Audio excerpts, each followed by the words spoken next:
his awkwardness, he was actually very smart.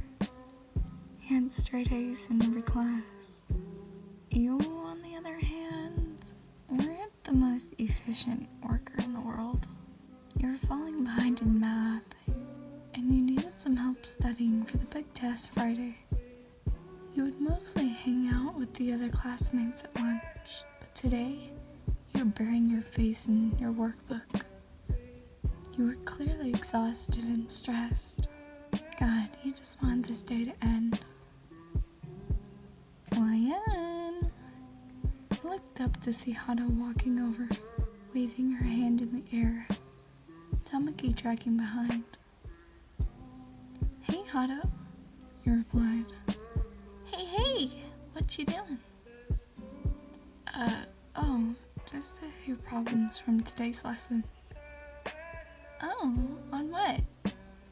Math. Oh, you didn't finish? You shook your head with a sheepish grin.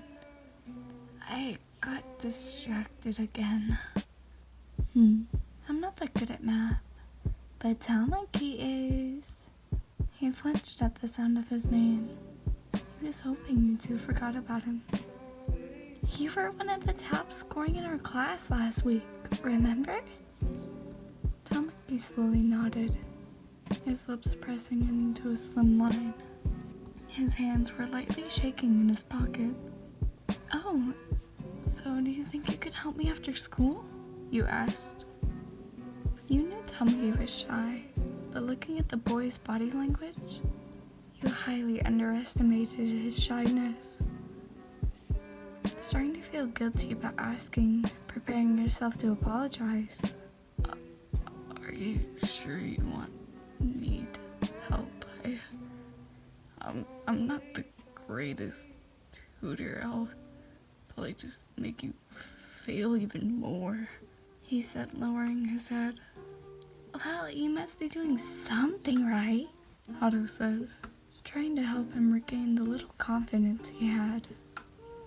Yeah, you're really smart, Tamaki. He joined in.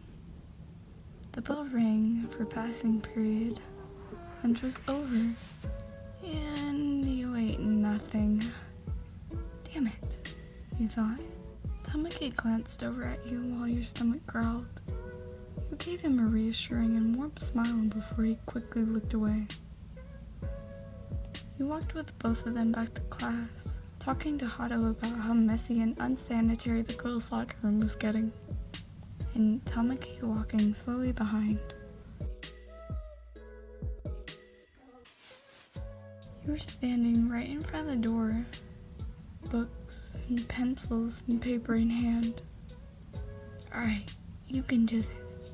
Just knock on the door and you internally screamed, turning on your heels, then pausing and turning back to the door. You were doing this twirling facade for about 5 minutes now.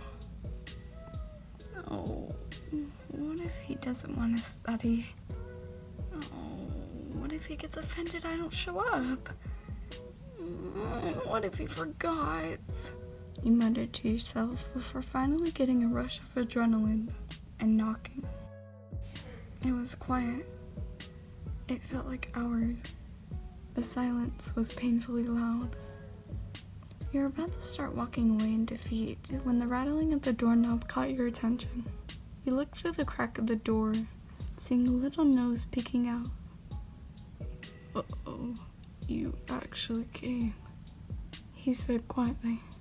Yeah, of course. I really need this. Tamaki opened the door, letting you in, not daring to look into your eyes. You had never seen his room before. I mean, you had to ask Hado where it was a couple of minutes ago.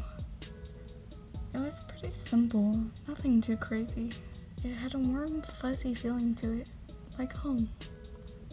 You two went over homework assignments and shared multiple notes for about an hour or two. It was difficult to make small talk at first, his only response being a head nod or just a shrug, till the topic of food came up. It was the most you probably ever heard him say, without stuttering anyway. He explained how much his performance determined on what he ate earlier that day. You couldn't help but feel butterflies. It was adorable to see him ramble.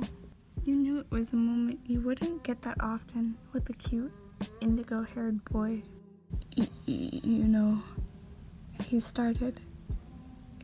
You shouldn't skip meals like that.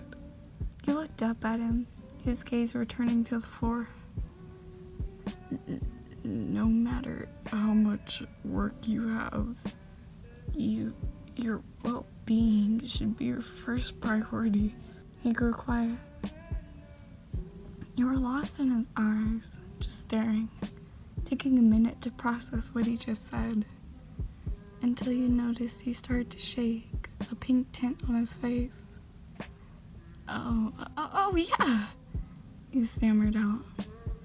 You're right. It's just I've been so focused on this dumb test this Friday. Your stomach growled again. Tamaki's eyes shot up to yours, a worried expression on his face. Wait, have you eaten yet? No. Tamaki got up and walked over to his desk. You watched as he searched the drawer, pulling out a fruit bar seconds later. Here. I know it's not much, but oh, no, you don't have to. Please, Ryan, I insist. You gave him a warm smile before taking the fruit bar from him. You quickly scrunched it down, your stomach finally starting to feel at rest. You and Tamaki continued this routine every afternoon until Friday. After class, Tamaki walked outside in the halls, looking over to see you staring at your test scores. You looked over to him. Tamaki! You yelled in excitement. He flinched at your volume before bracing for impact as you jumped into his arms. 100%! I got 100! I passed! You squeezed him. His face was a tomato at this point. You apologized later that day in Tamaki's room. He was in the corner, cocooned in a clamshell, a blushing mess. You two laughed a lot that afternoon. So cute, you thought.